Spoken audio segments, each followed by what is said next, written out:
the relief, the release, the lifting of the burden, and finally me seeing myself as well as everyone else seeing myself.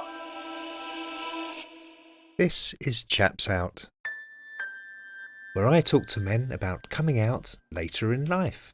My guest today is Chris Ebbs. When I came out, I was 39. So it happened on the 10th of November, 2009. I was married to a woman. I always knew I was bi or gay. I fell in love with my wife, my ex-wife. But we were really good friends. We got on really well. And we had an amazing relationship. Towards the end of it, it got quite intense. She shut off. She didn't talk to me for 6 months because she had mental health issues, and I couldn't live in an environment where there's no communication. The only way I could ever talk to her was if I phoned her up at work. Right. Which then made me question myself more, and the gay part of me and my personality then came forward.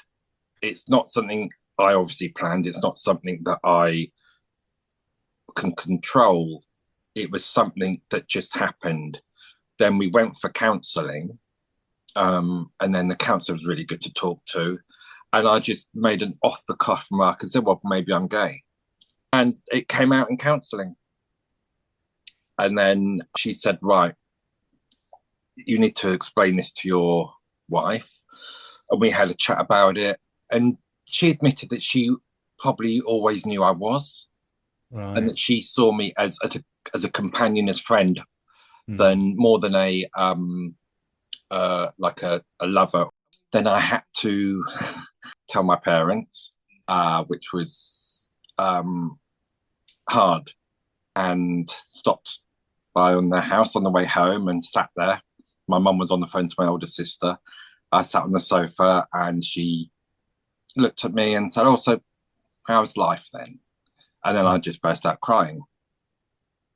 And however I planned it, it didn't come out however I thought it was going to go. I just said, me and Sarah splitting up because I'm gay. So she came over, gave me a hug. My dad walked in because I couldn't even wait for him to come in the room. I had to get it out. It was like and Mum said, you know, he's got something to tell you, and said he's gay. And he just said, okay. Said, would you like a jam sandwich? They were really, really supportive. Brilliant. I literally in 1 week had to accept the end of my marriage, the end of my home, and coming out to everybody all in 1 week, which to anyone is a lot to deal with.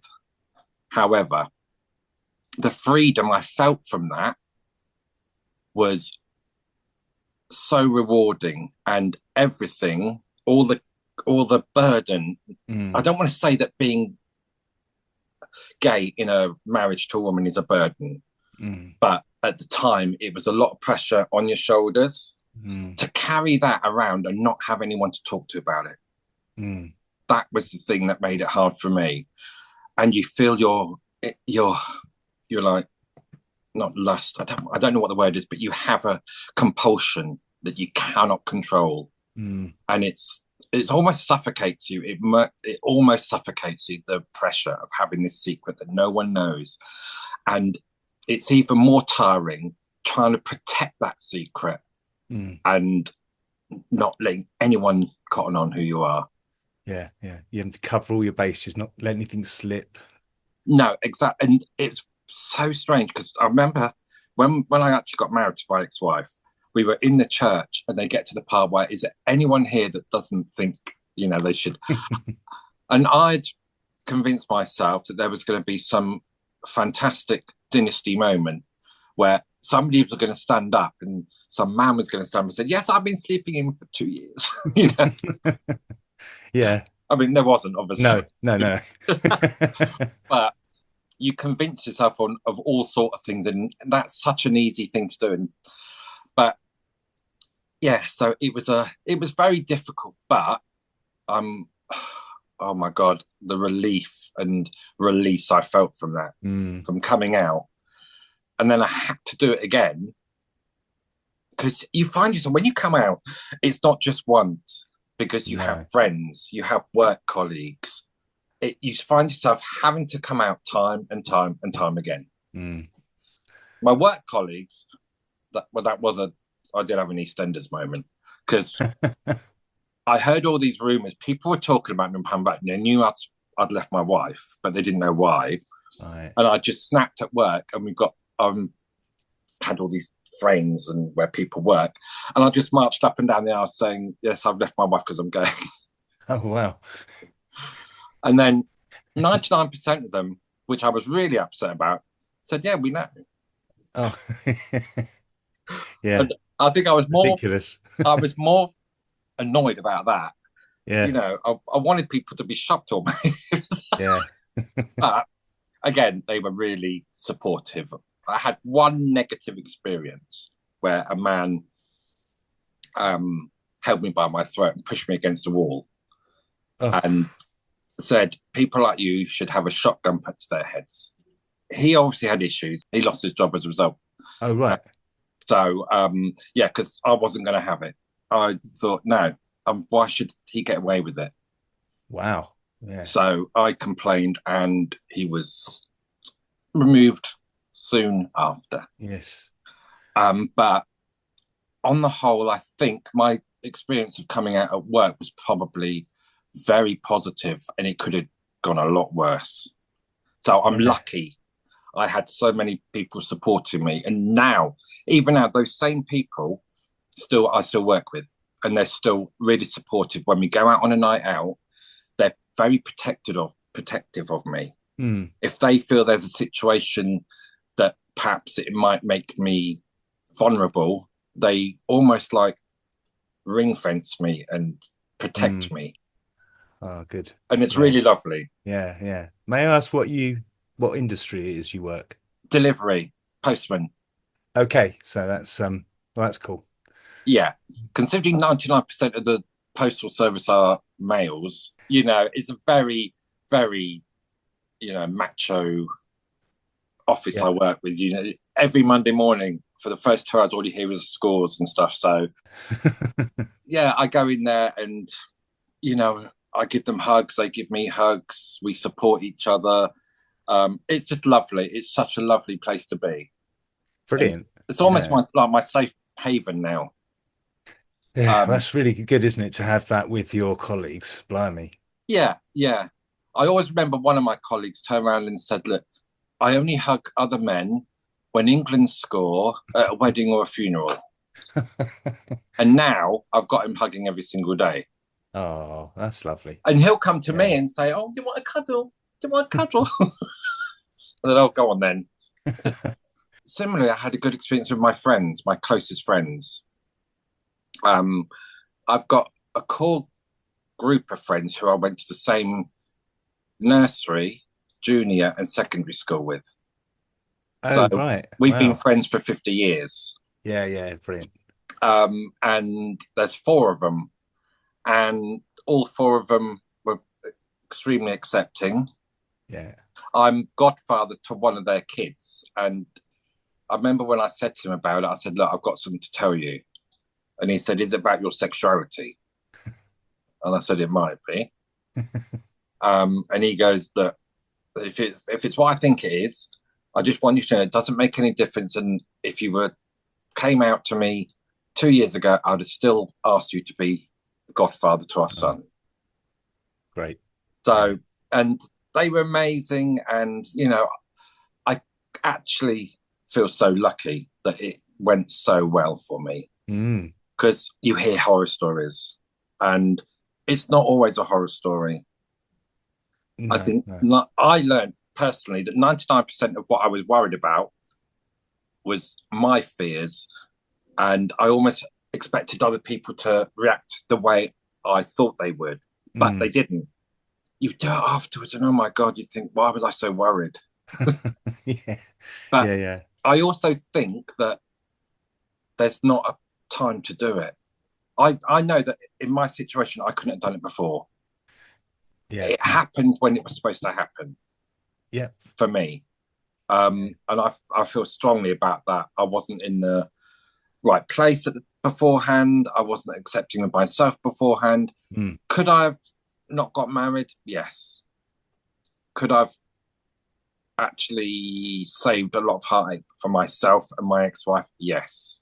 And that is something I have to live with. But she's now remarried. And when she remarried, I almost felt unburdened because I knew then she was happy. Yeah. My priority, even when I moved out and moved back in with my parents at 39, which nobody wants to do really. No. But when I was there, I was still concerned about her. She was my main concern. I needed to make sure she was okay. I didn't really care about myself in respect to, I wanted her to stay in the house that was comfortable for her. Yeah. And I wanted her to buy me out the house when it was comfortable for her. I didn't put any pressure on her whatsoever, and I let it all happen when it was good for her. As I said, everything happened for a reason, and I believe my coming out happened when it was supposed to happen. Yeah. Now that rings true to me as well. Yeah. I feel like I had a good experience. Everyone has been fantastic. And I've got friends that go back to, nursery school or whatever. So, Yeah. and that kind of thing. So, but yeah, you don't realize it. I thought it was a phase. I thought it was something I would get over. I thought it was just one of those things you try when you're a kid, you experiment and then you move on. But yeah. And then you get to a stage where you realize, actually, no, it's not a phase, and it's actually more going on here than I've actually envisioned. And I think a lot of people go through those sort of feelings growing up, and then you go through puberty and stuff. And after you've done that and you're still having those feelings, you think, right, okay, it's a bit more serious than I thought. Well, yeah. I mean, for me, because I'm bisexual, so that's really confusing because, it wasn't really explained at all, really. No. So yeah, I was always thinking, well, I do like women. I still like women a lot. Yeah. So it hasn't gone away that I haven't gone, fully gay or whatever. So No. it is confusing at times for people to even understand it. Yeah, I don't know why why it should be confusing, because it's, in all honesty, it's nobody's business apart from you. No, exactly. I don't even know. I have to tell my parents this thing about myself, but it's good to get it off your chest, right? Exactly. And I think I had no choice. I had to. I'm close to my parents, and I didn't want them not knowing all of me. And that was a big part of me, and it still is. Yeah. I mean, thankfully, I've got a partner now, and we've been together for 15 years. Brilliant. Congratulations. Thank you. That's I'm lovely. still waiting for a ring. Oh. So You're hinting. I will make him watch this. Uh, So he knows. Oh, brilliant. So yeah, and also, of course, you discover yourself, right? Oh my God, yeah, it's a whole different world. Yeah. I quickly learned, to some degree, you navigate that all your life still. You're always going to cross people, because I'm finding, even I'll meet people now, people that join work recently, and I still find that I'm coming out to them, because they'll ask me, "Oh, you're married," or blah blah, and then I have to go through the story again. Whereas straight people don't have to do that. No. Yeah. But I'd like people to know the full me, and if they don't like me, I used to take it really personally, and I used to get upset and analyze. But now I think, well, if they don't like me, it's not my problem. No. They obviously haven't got any taste. That's a good way of looking at it. Yeah. Yeah. So So yeah. that's it. It's Yeah. not my problem. So when you were young at school and stuff, did you have inkling that you might be gay? Yeah, I did. I remember back earlier days in the 70s. I was my sports. My PE teacher was this man that looked like Magnum PI. Oh yeah. Had a moustache and very 70s. Yeah. I want to say 70s gay actor vibe going on, but he Yeah. wasn't. He was, but that sort of thing was, like, you know, like red rag to a bull to me. Right. I had an inkling, but I was bullied so badly at school. It's not something that I actually thought about because I was so worried about the bullying. And then Mm. bullying wasn't because they thought I was gay, it was because I was an easy target. Mm. It was horrendous. I hated school. There were a couple of times where I thought about, Oh no. for 4 years, I had bullying. I was beaten. I was hit. First day of secondary school, I was headbutted in the face for no Oh. reason. And I get really sad because I look back and people say, oh, the school days were the best years of my life. And they weren't. They were the worst. Mm. And I always think that's a shame that was taken away from me. But it is what it is. But I often thought about being gay when I was little, and I wonder why I'm finding this attractive or this person attractive. And I was drawn to strong women. Mm. Like, I had a huge crush on Joan Collins. Yeah. I still have. Yeah. I'm not going to lie. I don't care if she's 93. Um, Madonna. Yeah, yeah, I loved Madonna. My mum's a very strong woman. Mm. So she was an amazing role model Yeah. for me. But yeah, school was very tricky. Yeah. I don't like to think about it too much No. because it's a place I don't want to. But interestingly enough, about 2 months ago, I reached out to one of the people that used to bully me. Oh, okay. I found him on Facebook and sent him a message, Wow. and confronted him. I Yeah. wanted to know, and he was apologetic. He was the one that headbutted me my first day at secondary school, Okay. and he said he was bullied, and that's why he behaved the way he did. And I made it clear how he made me feel for 4 years, and Mm. he just said, "Look, it was a different time back then, and I'm so sorry I made you feel that way." Oh man. And in a way, it's another thing that you hear that, and it's closure, because that sort of thing constantly played on my mind because I constantly think, why me? What did I do? What was wrong with me that they felt they had to beat me up every day? Mm. Why? There must be a reason for it. And when he explained, he was bullied himself into doing Mm. it. And he said that's not an excuse. That's how it was. And so I was really taken aback that he actually apologized. Yeah, yeah. Well done for just getting to that and addressing it as well for closure. Yeah.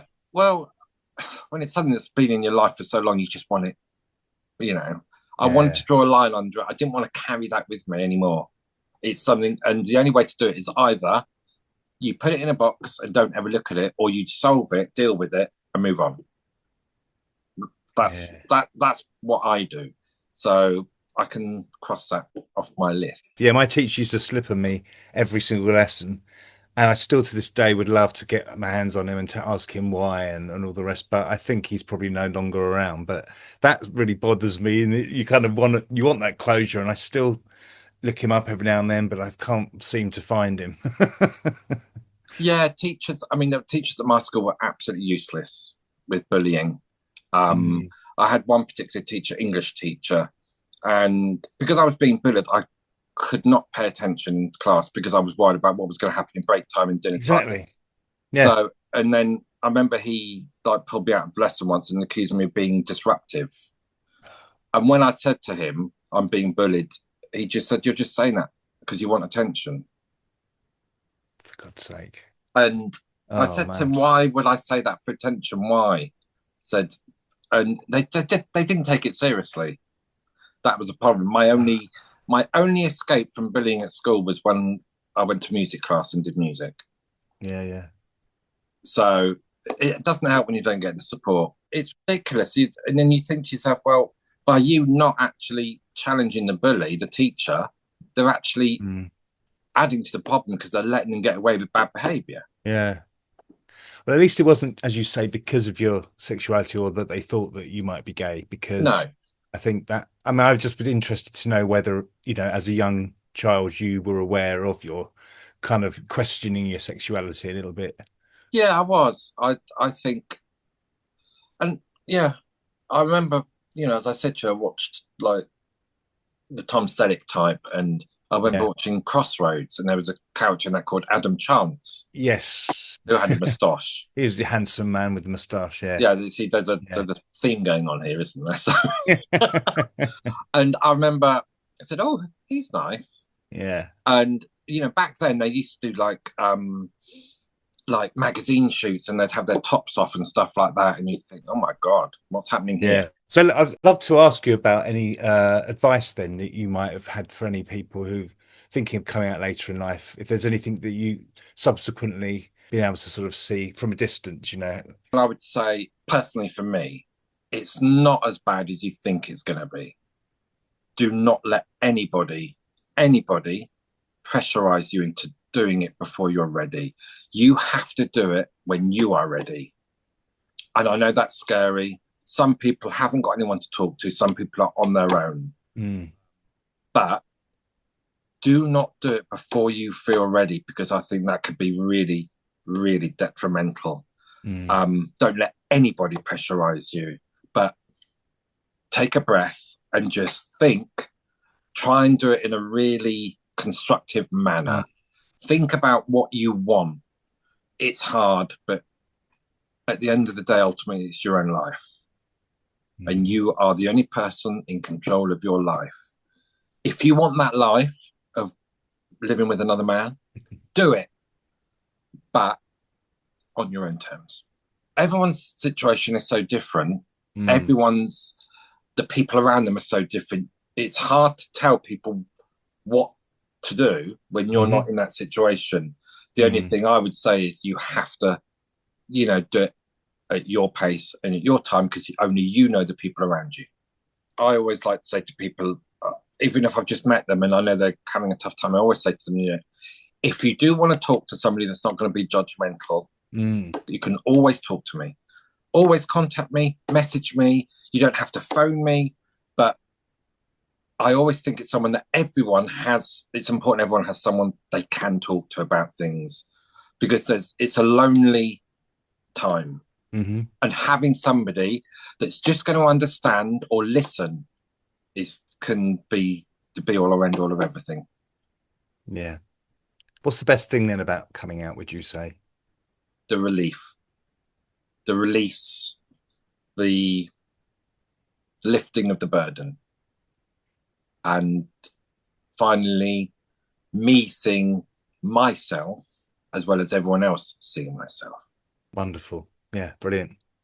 Well, thanks very much. It's been lovely talking to you. But before we Likewise. go, Yeah. you are going to come back, aren't you, for our Chaps Out culture chat, which is where you're going to recommend something that's inspired you on your Yeah. journey. Yeah. So, can you give me a little hint as to what that might be? Oh, oh, oh. Heated. He's wearing a Heated Rivalry t-shirt. Oh, there we go. So, A little taster. little taster. Heated Rivalry, fantastic. So that's been your that's what you're going to talk about in Chaps Out Culture. Yeah. Probably that and something else, but only briefly. So don't worry about that. There's a lot of things have inspired me, but I'd be here for it'd be like a whole year's worth of podcasts if you did that. So Yeah, yeah. Fantastic. It's been brilliant talking to you, Chris. I really, really appreciate your time today. It's been thank you, lovely. Thank Grant. you very much. Thank you so much.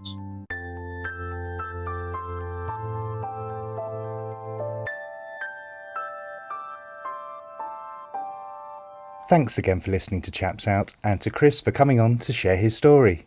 Chris showed us how having supportive parents and colleagues helped give him the confidence to come out in his own time. As he said, it's not as bad as you think it's going to be, and that you have to do it when you are ready. Most importantly, he told us to do it at your own pace and in your own time, because only you know the people around you. Coming out gave Chris the confidence and strength to be his true self, and the resilience to stand up to the bullies who threatened him and his happiness going forward, while eventually confronting and burying some of the demons of his past. And perhaps the most powerful message from Chris was how he felt. In his words, the relief, the release, the lifting of the burden, and finally me seeing myself as well as everyone else seeing myself. His story is a reminder that there can be fear, uncertainty, and difficult moments along the way. There can also be freedom, acceptance, and the chance to finally be yourself. If this conversation resonated with you, remember, you are not alone. If you'd like to hear more from Chris, make sure you tune in to the companion bonus episode, Chaps Out Culture. If you enjoyed this episode, I would love some feedback. Please rate, like, and leave a review. And importantly, share the podcast, because that will really help more people discover these conversations. And please subscribe or follow Chaps Out wherever you tune in. And if you grew up in the UK or Ireland and would like to share your coming out later in life story on the podcast, be my guest. You can email me at chapsoutpod@gmail.com. I'd love to hear from you. In the meantime, thanks again for listening to Chaps Out, and as always, take care.